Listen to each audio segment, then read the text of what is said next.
Assalamualaikum warahmatullahi wabarakatuh. Assalamualaikum. Kita sekarang masuk ke grup dan sebat Kiai untuk ke-14, volume 14. Malam ini Pak Ustadz pengen membahas mengenai orang-orang miskin. Ada tercantum di pasal 34 ayat 1 bahwa fakir miskin dan anak bangsa dipelihara negara. Kalau di Al-Quran tercantum juga di surat Al-Ma'un. Nah, bagaimana menurut uraian Pak Ustadz?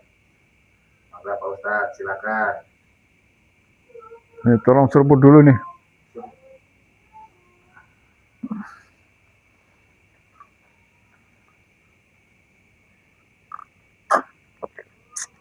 Alhamdulillah. Nikmatnya ngopi di saung gitu. Ini panggilannya tempat ini saung atau majelis taklim. Kita bangun udah beberapa tahun dan alhamdulillah sudah memberikan manfaat. Tempat ngumpulnya orang-orang ini mendapatkan barokah. Sore harinya dipakai untuk anak-anak ngaji TPA. Saung itu dibangun secara jamaah, dan saya informasikan juga di samping saung ini, alhamdulillah di belakang saya, meskipun di tengah-tengah orang yang tidak mampu ya, orang-orang yang cari rongsok, kuli, tukang bangunan, tapi ini di belakang saya ada saung. Belakang saung itu ada rencananya sedang membuat musola sebagai kelengkapan tempat kita berkumpul berjamaah supaya orang-orang bisa pada ngaji di sini. Baik, tadi saya minta tolong sama Pak Agung ya. Coba bacakan kembali dengan terjemahannya surat Al-Ma'un. Al-Ma'un itu harta kekayaan. Coba apa yang dibicarakan oleh Allah. Salah satu ayatnya akan saya coba sama-sama kita renungkan ya. Monggo Pak Agung, surat Al-Ma'un. Di situ ada kalimat wala yakhuddu ala ta'amil miskin.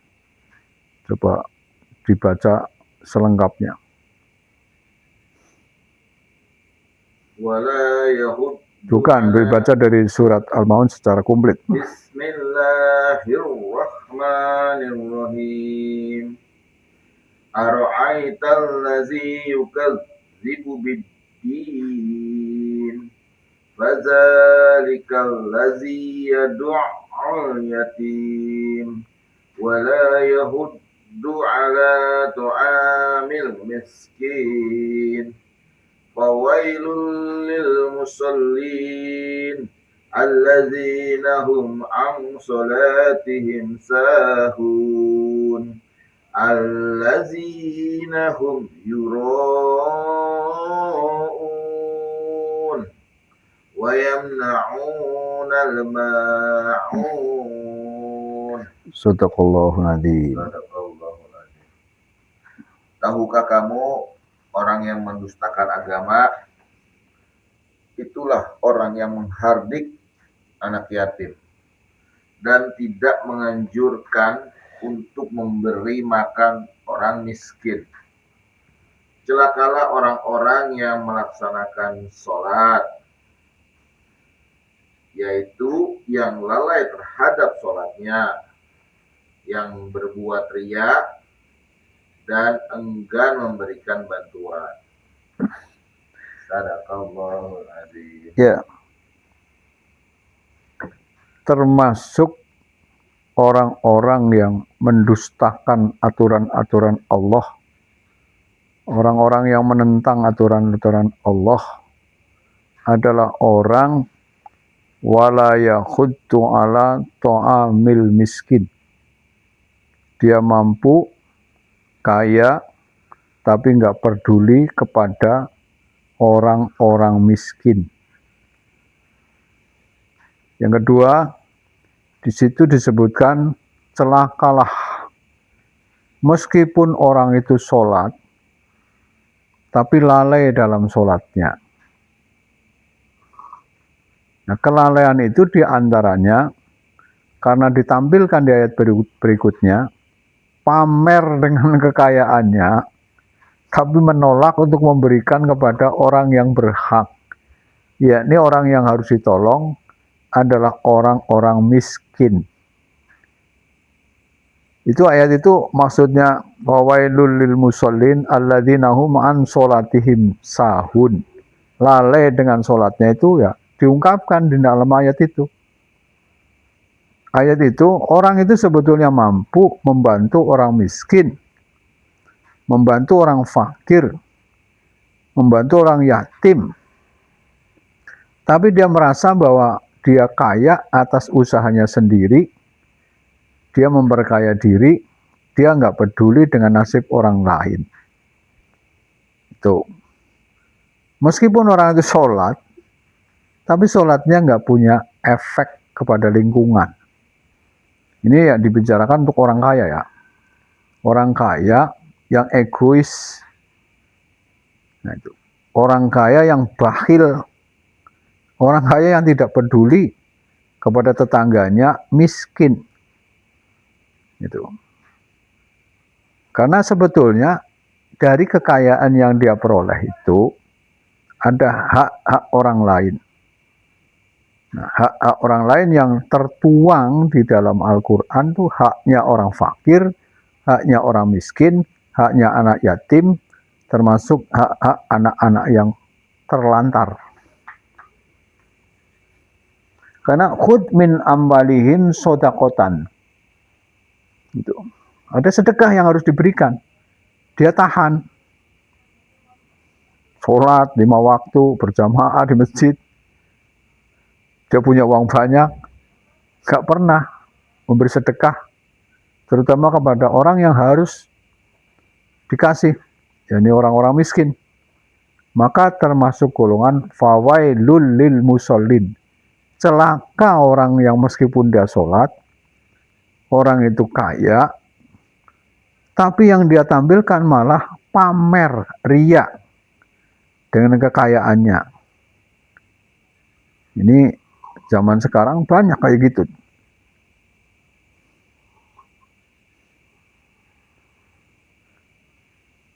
Padahal ya kalau kita lihat ya sebetulnya bisa ditanyakan kepada orang yang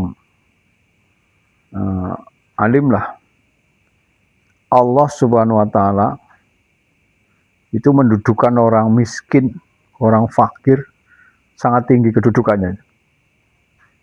Karena Allah menjamin dengan aturannya, dengan syariatnya, mewajibkan kepada umat Islam untuk menyantuni orang fakir dan miskin. Ayatnya terlalu banyak. Orang fakir dan miskin, agama meletakkan aturan yang sangat jelas. Harus dibantu. Allah yang memerintahkan itu. Berarti Allah Subhanahu wa Ta'ala mencintai orang miskin. Sampai dibikin aturan gitu. Supaya orang miskin tidak terlantar. Orang miskin mendapat jaminan dari rizki yang diberikan oleh Allah kepada orang-orang yang dipilih untuk menyalurkannya. Ya, ini orang kaya itu. Orang yang berharta. Nah, ketika ini tidak dipakai aturan itu, maka disebut ara'aitalladzi yukadzibu biddin. Tahukah kamu siapa yang mendustakan agama, yang melanggar aturan agama, yang menolak aturan agama? Ya mereka itu. Orang-orang Islam yang kaya, tapi dia memperkaya diri, kemudian tidak peduli dengan nasib orang-orang miskin, terutama di sekitarnya. Karena ayat lain ada yang berbunyi tu'khadhu min agniyaihim wa turaddu ila fuqaraihim. Sedekah itu diambil dari orang-orang kaya di sekitar itu. Terus harus dibagikan kepada orang miskin atau fakir di sekitar itu. Ketika itu tidak dilakukan, berarti dia melanggar aturan. Kedua, bahkan negara-negara punya aturan yang dasar, termasuk negara Indonesia itu. Negara Indonesia itu meletakkan pasal khusus menjamin kehidupan supaya tetap terus berjalan adalah memberi jaminan kepada orang-orang yang miskin. Itu pasal 24 apa tadi ya? 34 itu. Itu konstitusi kita itu mengatur. Kenapa diatur begitu ya? Karena pembuat konstitusi, undang-undang dasar juga orang-orang Islam itu. Menitipkan aturan Islam itu. Sehingga kita punya undang-undang dasar di mana orang miskin, anak terlantar, orang fakir menjadi beban negara, tanggung jawab negara. Nah, negara dari mana? Ya dari pajak, dari hasil tambang, dari mana aja. Ya. Agama menyuruh kita memberi dan menyantuni, mengurus dengan baik orang-orang miskin. Negara membuat aturan, menyuruh kepada siapa penyelenggara negara itu untuk memikirkan orang-orang miskin. Jadi kalau kita renungkan sebetulnya ya, orang miskin itu sudah ditanggung kehidupannya di dunia oleh Allah. Itu. Bahkan kalau kita renungkan ya, sebetulnya jadi orang miskin itu enak. Coba bandingkan kalau orang kayanya. Semakin kaya itu semakin gak tenang sebetulnya. Dikiranya orang-orang yang punya duit, punya mobil, terus punya harta yang banyak itu tenang, enggak. Contoh aja lah, kalau punya mobil, kan dia mikir pajaknya berapa, kemudian belum diparkir di tempatnya, mikir, dibawa orang, disewa atau dipinjam, mikir. Coba orang yang nggak punya mobil, nggak pernah mikir kapan bayar pajak, belum nanti kalau kecelakaan, tabrakan. Orang yang punya tanah luas, tanahnya bersengketa, pusing gitu. Pusing gitu. Nggak bisa diselesaikan. Harus berkasus, berhadapan dengan orang yang lebih kuat lagi. Hari-hari hanya memikirkan kekayaan. Nah, orang yang cuma nebeng di tanah negara, bikin bangunan sederhana, itu hidupnya tuh lebih mudah, simple. Ya kayak di sekitar kita inilah. Orang hanya bangun di tanah bukan tanahnya. Tapi alhamdulillah sudah ada yang 20 tahun, 25 tahun. Belum ada penggusuran. Yang mereka lakukan hari-hari biasanya karena orang Islam ya. Sholat subuh. Habis sholat subuh cari rongsok. Dapat 15.000. Bisa beli sarapan. Sisanya buat ngopi, ngerokok, nyantai. Capek, tidur. Bangun lagi, begitu. Nggak kepikiran, sudah keluar, pintunya belum dikunci, ya silakan aja masuk di dalam, nggak ada apa-apanya. Tapi coba orang kaya, nggak bawa ATM kayak, waduh, kayak nyawanya hilang. Nggak bawa HP, bingung. Orang miskin nggak punya ATM, nggak punya HP, nggak pernah ada yang dipikirkan. Jadi berbahagialah, jangan bersedih kalau kita kebetulan ditakdirkan menjadi orang miskin. Sebetulnya Allah sayang kepada kita.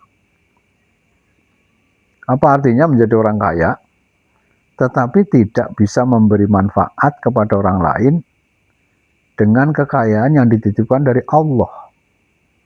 Mendingan jadi orang miskin, karena nggak punya kewajiban memberi kepada orang lain. Dia itu jatahnya diberi kok, gitu loh. Jadi orang yang kaya kan punya kewajiban.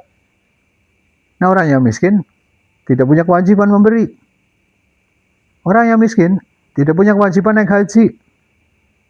Dari rukun Islam sudah disuduh, sudah dikurangi. Nggak ada wajib bagi orang miskin naik haji. Karena di dalam aturan haji itu walillahi ala nasi hijjul baiti manistato'a ilaihi sabila. Manistato'a itu orang yang mampu. Ya, karena haji harus ke Mekah, kan pakai duit. Nah, ketika orang miskin nggak punya biaya ke sana, gugur kewajiban itu. Gitu. Contoh itu. Jadi kalau orang miskin, dia Islam, menjalankan sholat, melaksanakan syariat Islam, itu orang paling bahagia di dunia. Selama hidup di dunia ini. Lebih-lebih nanti di akhirat. Karena pada yaumul hisab, nggak banyak yang dihisab. Harta nggak ada. Paling-paling makan apa, itu hisab kesalahan-kesalahan kecil. Tapi hisabnya orang yang tidak membayar zakat, tidak sedekah, riya, pamer, memperkaya diri. Waduh, punya harta di mana-mana, bagaimana gaji karyawan, sesuai apa enggak, bagaimana dia mendapatkan kekayaan itu, halal apa enggak, pusing itu. Di dunia sudah pikirannya pusing, tidur nggak tenang, ada masalah sedikit kumat. Itu orang yang kaya memang dipilih oleh Allah, orang yang memang jiwanya tangguh gitu. Karena masalahnya banyak. Nah, orang miskin sudah diukur. Karena orang itu tidak mampu, ya nggak dikasih kekayaan. Daripada dia kasih kekayaan, dia malah melanggar aturan-aturan banyak gitu. Ini bukan menghibur diri menjadi orang miskin itu bahagia. Memang aslinya begitu. Orang yang miskin itu orang yang paling bahagia di dunia. Kalau bisa dibalik, sebetulnya orang yang terkaya di dunia itu adalah orang miskin. Bagaimana? Dia melewati jalan mulus. Gak pernah bangun dia. Gak pernah keluar modal. Tinggal menikmati aja. Kan yang bangun orang kaya. Menempati fasilitas umum. Yang bangun orang kaya. Orang miskin tinggal menikmati. Coba yang itu. Terus nggak perlu dia beli kambing. Dia beli sapi untuk bisa makan kambing, makan sapi. Saat korban, dapat bagian. Pasti panitia itu yang akan dipilih dikasih pasti orang miskin dulu gitu. Orang miskin dulu dikasih jatah. Apalagi sedekah, apalagi zakat. Ketika orang-orang miskin sudah nggak ada, baru ada grade berikutnya, ranking berikutnya, daftar kemiskinan lain. Tapi yang paling parah kemiskinannya, usurannya bergawe, orang di penghasilan, itu diutamakan. Itu. Artinya dia mendapatkan rezeki dari aturan yang sudah ditetapkan oleh Allah. Ketika orang-orang itu menjalankan aturannya Allah, itu orang paling enak. Karena banyak orang yang miskin itu nggak kerja, harus payah-payah jadi kuli baru dapat bayaran. Berjalan saja. Apalagi dia dikenal miskin, Pak, maaf ini ada sedikit rezeki, 100.000, 20.000, 2.000. Cuma jalan aja dapat duit. Tapi kalau orang udah kuliah tingkat tinggi, bidangnya bidang tertentu, ngelamar pekerjaannya susah, setelah bekerja dengan susah payah, kemudian dia udah dapat upah. Orang miskin kagak. Karena orang miskin itu dijamin oleh Allah dan negara gitu loh. Itu. Dan Allah akan murka ketika orang-orang yang seharusnya mengasih kemudian tidak dikasih, sampai mengatakan fawailul lil musholin kok. Celaka itu orang yang sholat meskipun saya sholat tapi nggak peduli sama orang miskin. Parah itu. Dan negara pun akan begitu. Siapa orang yang tidak peduli kepada fakir miskin, meskipun dia punya usaha, itu ada dana yang memang dikeluarkan, kok nggak dikeluarkan, bisa dimarahi itu.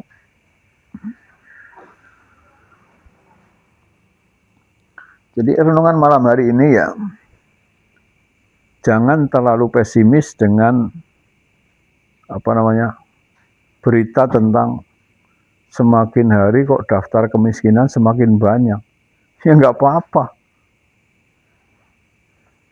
Dan kalau kita sedang ditimpa kekurangan seperti orang miskin, ya nggak usah terlalu bersedih. Kita ambil positifnya aja. Dengan saya miskin yang tadinya punya mobil, mikir bagaimana servisnya, bagaimana bensinnya, bagaimana nanti kalau terjadi kecelakaan. Setelah nggak punya mobil, ya kita nggak mikir itu, kan lebih santai itu. Orang yang punya kontrakan banyak misalnya, dapat laporan, Pak, maaf Pak, ini pompanya macet. Udah jam 12 malam lagi. Itu nyari tukang. Ongkosnya nggak ada, cari ongkos. Orang yang nggak punya kontrakan mah santai karena nggak punya kontrakan. Nggak mikir kontrakan itu. Jadi kembali lagi saya gambarkan lah. Orang miskin kehidupannya lebih simpel. Begitu bangun tidur karena dia orang muslim, sholat. Habis sholat masih ada sisa kopi tadi malam. Ya cuma 1 saset. Dibikin, nyantek. Nggak ada terikat jam berapa harus kerja. Kan nggak. Tapi kalau orang kantoran, orang kaya, itu ada disiplin. Jam sekian harus bangun, jam sekian di kantor, jam sekian rapat. Telat masalah. Kemudian nanti ternyata nggak deal, bingung. Ada hambatan, bingung. Hidupnya itu, waduh. Jadi menurut saya itu orang yang dibikin kaya oleh Allah harusnya memang orang-orang tangguh mentalnya. Mentalnya tangguh. Nah, karena bebannya berat. Nah, berbahagialah orang-orang yang ditakdir oleh Allah dalam keadaan hidup di dunia ini miskin. Nggak usah minder, nggak usah iri. Karena sesungguhnya bagi Allah itu nggak penting kamu hidup di dunia bergelimangan harta. Apa artinya itu? Kalau kemudian stempel yang diberikan oleh Allah kepada kita, fawailul lil musallin. Celaka wahai orang-orang yang sholat, kalau kamu lalai dalam sholatnya. Itu ditujukan pada orang yang mampu, orang kaya, tapi nggak peduli. Bahkan dilanjutkan, alladzina hum yuraun, mamerkan hartanya. Punya mobil banyak, tetangganya butuh, lagi sakit, hanya pinjam dibawa ke rumah sakit, nggak boleh. Na'udzubillah. Ya tidak semua sih, ada orang yang memang justru menyediakan harta mobilnya ini untuk keperluan masyarakat, ada. Tapi kecil. Yang kebanyakan itu ya diparkir di rumahnya, mobil nganggur sampai 3, 4. Ketika tetangganya butuh, nggak boleh dipinjami. Tetangganya juga nggak berani minjam karena mobilnya terlalu mewah. Coba lihat, kalau di kampung kita ada kecelakaan, ada keperluan, nggak berani tuh minjam sama orang yang mobilnya mewah-mewah. Logikanya lebih mewah itu kan lebih enak. Tapi karena tahu orang itu mungkin juga susah, tidak suka menolong, dia lebih pinjam kepada tetangga yang sama-sama miskin. Loh. Persatuan orang miskin dengan orang miskin lebih kuat, ya, daripada orang kaya. Contoh, sama-sama miskin ya. Kenapa saya katakan persatuan, persaudaraan lebih kuat? Yang satu punya beras 2 kilo. Yang satu nggak punya beras sama sekali. Nggak perlu pakai proposal, tanda tangan. Tuh, aku mau masak. Udah punya lauk tapi nggak punya beras. Orang miskin satunya, itu aku punya 2 kilo, kita bagi 2 aja lah. Coba bayangin. Orang miskin mau sedekah 50% dari kekayaannya. 50% loh itu. Kalau diberikan kepada tetangganya sama-sama miskin. Apa ada orang kaya kemudian menolong temannya, mensedekahkan 50% dari kekayaan? Nggak ada. Punya perusahaan nilainya 70 miliar, kemudian dibagi 2. Udahlah, karena kamu bangkrut, sekarang kamu saya kasih tuh, kita bagi 2 aja, kita jual, itu upah beli saya dapat 35 miliar, buat kamu yang 35, yang separuhnya nggak ada. Bahkan ketika dia kotak amal berjalan tuh, saya sering melihat orang kaya tetap 10.000. Orang yang miskin juga 10.000. Prosentasenya mana yang lebih tinggi? Orang miskin. Makanya orang miskin yang dengan catatan ya, dia orang iman, tetap sholat. Itu orang yang paling bahagia. Satu, tidak terlalu repot dengan pemikirannya ngurusi harta. Di akhirat nanti tidak terrepot dengan hisabnya, laporan buat apa harta kamu, dari mana kamu dapatnya, untuk apa kamu belanjakan, nggak ada. Mau apa yang ditanyakan? Hidupnya sederhana kak. Tapi dengan catatan tadi kan, orang miskin di dunia, tetapi dia orang iman, orang Islam. Nggak usah khawatir, karena kehidupan kita ditanggung bebannya, dikurangi bebannya oleh Allah Subhanahu wa Ta'ala, dan diletakkan aturan itu dalam ayat-ayatnya. Wajib bagi orang kaya memberikan sedekah kepada orang-orang miskin. Dan itu dipahami oleh setiap orang Islam. Kemana arahnya zakat? Pasti ranking pertama ada di 8 asnaf itu, orang fakir. Ranking kedua, orang miskin. Bukan tetangga kita yang dekat atau yang jauh, enggak. Karena tetangga dekat kita ternyata kaya. Masa kita ngasih sedekah sama dia? Enggak. Islam mengatur ada ranking 8 asnaf pembagian zakat itu. Orang-orang miskin menduduki ranking kedua. Yang paling parah, fakir. Nah, istilah fakir di Indonesia itu tidak masyhur. Orang nggak bisa membedakan. Fakir sama miskin sama lah. 11-12 kok. Kan kalau definisi syariat kan gini ya. Orang fakir itu tidak punya penghasilan sama sekali, tapi dia punya beban hidup kayak makan dan sebagainya. Adapun orang miskin punya penghasilan tapi hanya cukup untuk kehidupan. Bedanya kan tipis. Maka yang lebih mulia orang fakir.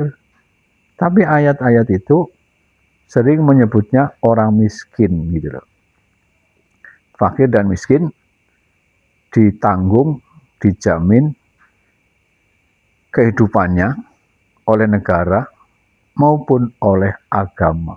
Saya kira agama yang lain juga akan sama deh. Akan memikirkan nasib orang-orang miskin. Karena di mata orang-orang yang mampu, orang miskin itu kasihan. Tapi di mata Allah dan yang sesungguhnya terjadi, berbahagialah orang-orang miskin, tidak perlu melamar kerja, tidak perlu bekerja, kadang-kadang dia ditanggung rezekinya oleh Allah melalui aturan-aturan yang dibikin oleh Allah. Coba kalau ini dijalankan, sedekah dijalankan oleh umat Islam, kemana larinya? Ya kepada orang-orang fakir, orang miskin yang diutamakan kan.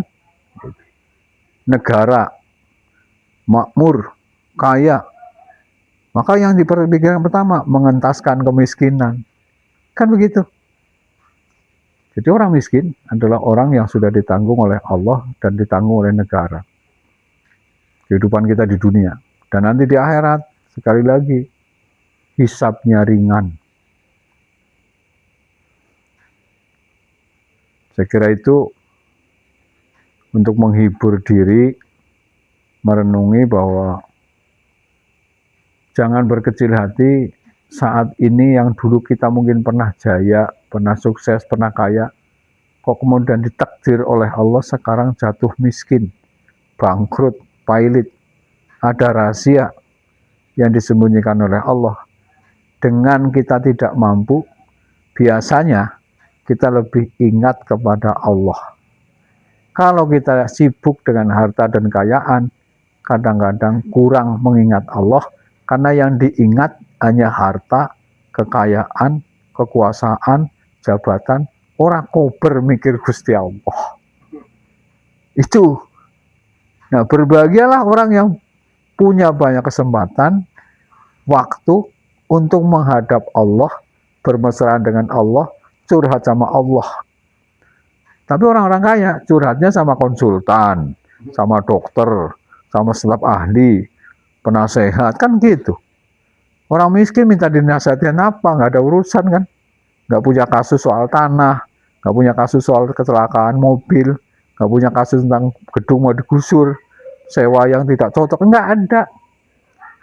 Ya, habis sholat, kenyang, terus ngantuk, tidur.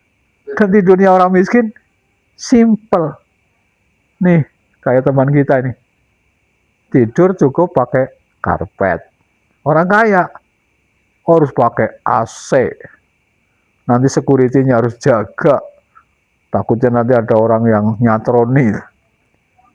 Sebelum tidur aja mikir, kasus itu cara nyelesai. Subhanallah. Jadi sebetulnya orang-orang yang ditakdir oleh Allah, kalau dia mau berhasil, adalah orang-orang yang mentalnya tangguh. Tapi bahagia juga orang kaya yang dia bisa memberi manfaat kepada banyak orang. Khairun nas anfa'uhum linnas. Sebaik-baik manusia adalah orang yang bisa memberikan banyak sekali manfaat kepada orang lain. Orang miskin tidak bisa memberi manfaat kepada orang lain sedemikian rupa kayak orang kaya, tapi dia juga tidak menciptakan masalah, gitu loh. Kalau orang kaya yang tidak amanah, adanya cuma bikin masalah. Dan masalah-masalah itu akan dipertanyakan nanti oleh Allah, bahkan di dunia ini bisa didemo oleh orang. Kalau kekayaan berasal dari harta yang tidak halal, diperoleh dengan korupsi, dengan memarkup anggaran dan seterusnya, atau dengan menyita hak orang lain diakui dan sebagainya. Ara'aital ladzi yukadzibu biddin fadzalikal ladzi yad'ul yatim. Tahukah kamu siapa orang yang mendustakan agama? Adalah orang-orang yang tadi ayat kedua, ara'aital ladzi yukadzibu biddin fadzalikal ladzi yad'ul yatim, tidak mengurusi anak yatim. Wala yakhuddu ala ta'amil miskin, dia menolak untuk memberikan hartanya, sedekahnya, zakatnya, infaknya kepada orang miskin. Karena dalam pemikiran dia, saya kaya atas usaha saya sendiri, buat apa saya mikirkan orang lain? Nah, hancur sudah. Padahal semua orang sadar setelah mati yang disebut permainan itu berupa harta bisa mendahului dia. Dia bangkrut menjadi orang miskin karena permainannya sudah over game. Atau bisa jadi hartanya masih utuh, permainannya tidak dibawa ke akhirat, hanya diwariskan kepada orang-orang yang ditinggalkannya. Nah, kalau orang-orang yang ditinggalkan itu tidak amanah, sama nasibnya dengan orang tuanya. Kurang lebih itu, alhamdulillah, renungan malam itu disaung. Ini kebetulan malam Senin, kita sedang menunggu pelaksanaan penyembelihan hewan kurban, kurang 23 hari lagi. Mudah-mudahan kita dilancarkan segala urusannya, dan dijadikan orang yang mendapatkan keberkahan dari Allah Subhanahu wa Ta'ala. Qanaah dengan keadaan yang sedang terjadi, terima saja dengan ikhlas, karena semua dalam genggaman kendali Allah Subhanahu wa Ta'ala. Wassalamualaikum warahmatullahi wabarakatuh. Assalamualaikum warahmatullahi wabarakatuh. Sebut Mas.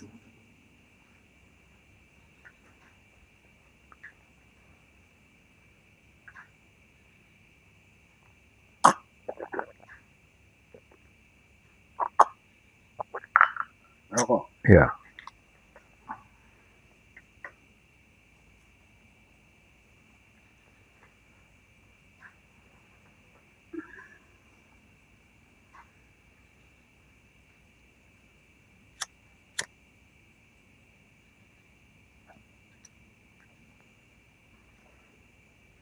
Oke, ada Bung.